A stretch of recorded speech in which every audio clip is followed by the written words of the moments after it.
Okay, so hello and welcome back again. Welcome back again. I just did a short video on referencing and citation, and this is the second part of that. Now what I wanted to do was to go through and to show you how to reference in Windows 11 using Word. I believe it's Word 2018. I don't know if they've updated that version or not. It doesn't really matter. So basically let's take a book that I need to, which I need to cite. Okay, and I just happen to have one here. It is that seminal title by Michael Walzer, who's a very famous anti-war activist and legal expert. And it's called Just and Unjust Wars. Walzer, I believe, is associated with Harvard University. Okay, so we're going to cite this book now. And what we want to do is, the first thing we're going to do is we're going to go to Manage Sources on your tab, okay? So you got your basic tab with the home and table of contents and so forth, okay? Home and insert, etc. And right now, where we're finding ourselves is in the Reference tab. And what we want to do is we want to go to Manage Sources, okay? So we'll take Manage Sources. And what you want to do before you even do that, you want to decide on what type of citation you're using. Are you using APA 7th edition? Are you using Chicago? Are you using any of these other ones? Harvard, Anglia, IEE, which is an engineering citation form, MLA, which is more literature and social sciences, APA, which is scientific, which is what I've got here. Now, this is an APA in the 6th edition. Be aware that you need to control that because the 7th edition is now available. That is the American Psychological Association. So we'll keep that in mind for the moment. We also have the bibliography. We have the bibliography, which is where you can create your own reference list and so forth. Okay, so we've got the style, we've got the book. Now we're going to cite this title here. So what I'm going to do. Focus enhancer. I didn't realize I could do that. Just learned something new. If I press on my S22, there's a thing called focus enhancing. Okay, focus enhancer is on, which is very good. Okay, so manage sources. We click on that. We have our current list and we have our master list. Okay, there's two lists here. One is the master list. The other is the current list. Okay, and of course, since this is a new title, we're going to click on new. Okay. Click on New, and now we have to decide what it is we're actually citing. So you have your choice here between book section, journal, article in a periodical, conference proceedings, report, a website, document from a website, electronic sources, art, sound recordings, performance, films, patents, case studies, that's legal cases, for example, and miscellaneous. Okay, so you do have a miscellaneous just in case you're not exactly sure what you're supposed to be doing and what you're supposed to be citing. Okay, so in this case, we're citing a book. And the first thing we want to do is put in the author's name. So M-I-C-H-A-E-L, and then Walzer, W-A-L-Z-E-R, Michael Walzer. Okay, so we enter in the author's name, as you can see here, and then we're going to put in the title.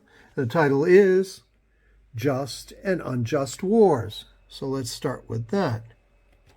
Just and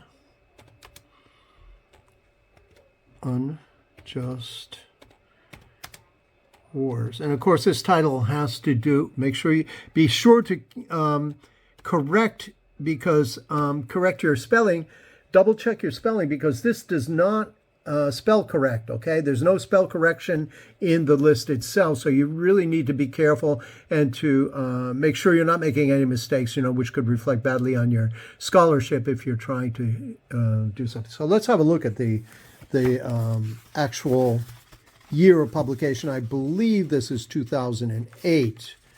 Actually, no, I'm wrong. That was another book I was thinking of, and this was copyrighted in 1977 by Basic Books, and Basic Books for a preface to the 5th edition, and published by Basic Books, a member of the All Rights Reserved, copyright 1977. So with the basic introduction, let's see. Basic Books for preface to the 5th edition. Okay, so this is a preface to the 5th edition, as we can see here. You have to be sure that you have the right edition that you're working with. So the initial edition was in 1972. So here we're looking at 2015, the 5th edition, okay? So now we come up here, and we know that we're looking at 2015. And we know that the city, we'll check the city, but it's probably New York or London. It often is in many cases, unless it's Cambridge or something like that. Basic Books, Chestnut Street, Philadelphia, Pennsylvania, United States Corporation. Basic Books, Special Marketplace, Philadelphia, Pennsylvania. There we are, Philadelphia, Pennsylvania. Critical Review, Basic Books. No, New York, New York. Okay, I don't know what that is. Maybe the marketing. Published by Basic Books, available with special discounts. Okay, but what we need is New York. As we had mentioned previously, it's New York, 5th edition, and Basic Books are the publisher. We don't have to go into who owns the company or anything like that, okay? So the city is New York. New York. Glad I don't live there anymore. Okay, oh, that's New York. We need New York. So we got New York. Let's see. That's not coming out. Okay, so we've got Basic Books, New York. And now what we want to do, you see this small little box over here. It says Show All Bibliography Fields. We click in that box and there's a drop-down list. Okay, so what we wanted to do here, of course, was to, we want to go to the edition. And the edition is indeed the 5th. So we'll write that out because it was written out. We won't use the numeration. 5th, F-I-F-T-H, 5th edition. And if you wanted to, depending on what you're actually citing, you can go all the way down to the bottom. You have a DOI for academic articles, the URL for websites. You have the, when you're looking up a journal article, you'll often have to give the year that it was accessed, the month it was accessed, and the day it was accessed. Also, another important thing is you could use the you can tell who the translator was. All this information is very useful. Number of volumes, which volume it is. This is particularly useful and important when you're speaking about journal articles and so forth. And you can also use the standard number. This could be an ISSN number for articles or an ISBN number for books. I generally don't put them in there because I don't really need them, but it is a useful thing to add if you have the time to do so. Okay, so we've done that. We've added Michael Walzer's. Hopefully I haven't erased it now. Let's see if we can find Walzer. Now, to find Walzer, we just go up in the search bar and we W-A-L. For some reason, Walzer has completely disappeared. Okay, so I cheated a little bit. Somehow I had inadvertently erase that. So I've just re-entered the information. You see it popped up right here on our current list. Okay. So now what we want to do is we want to add Walzer. Oh, Walzer's already in there. Okay. I don't know what happened. There was a glitch in Word, it appears. It wasn't me. It was Word. So you click on here and you click delete. Okay. And Walzer is still in here. It stays in the master list. So if we need it, we just pop it over. We click on copy. And then we click on the reference we've chosen. And let's say, for example, we wanted to put Walzer in there somewhere, okay? So we'll close the window and we'll do an F search. We'll do an F search over here and we'll enter in Walzer's name. Walzer. Okay, and here we have Michael Walzer's Just and Unjust Wars. Okay, contributed to blah, blah, blah. Let's just say we wanted to add it right here, okay? We wanted to cite him here. We would go to citation. Again, we would go to citation. You've seen earlier how this works and how we get rid of that citation after we're done with it. And here's Michael Walzer right there. We just click on it and it pops into the in-text citation, Michael Walzer 2015. Now let me hit Control-Z. Make that disappear, okay? Let's see.